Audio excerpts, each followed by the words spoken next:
Hi guys! So ato ang trip karon kay manguha na po tuyong kay ga-crave na sad mi og tuyong lami jud kayo ikaon and hapit naman pod buwanon.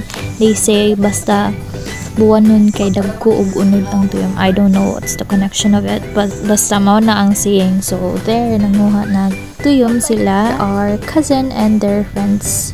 Supportive pod kay ganahan sa sila mag-dive magtuyong. So perks sad na no nga naamo sa province niya dol dagat kay madali-dali ra jud ninyo kuha ang inyong gi-crave ug mag-crave mo ang tuyong maningkamot lang ay kana magkugi lang ba. So muna siya lucky na mo kay nami mga tanon nga mga igagaw nga ganahan pud. So there I was ako entire nagpadaw-padaw sa bangka kay yung kabaw mo dai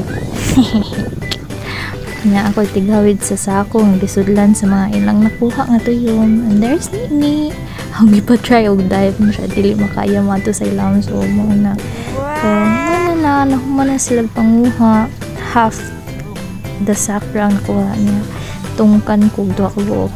It's a bit painful but kaya raman mahilis naman sa namawa. So there nagsigig katawa kay abi kog na-rice ang caldero pero what di ay mo na ang gilutuan sa banana matong walay sulod na rice. So naarang suka parisan sa tuyong alam ni kaayo. So gihinloan na ang tuyong kay para dili kayo sakit inig tuktok or dili na ma-sting bitaw. So muna siya ang unod bisan gagmay pa dagko ng unod lami kaayo. So posing gamay pang documentation before mag-open na sa mga tuyong.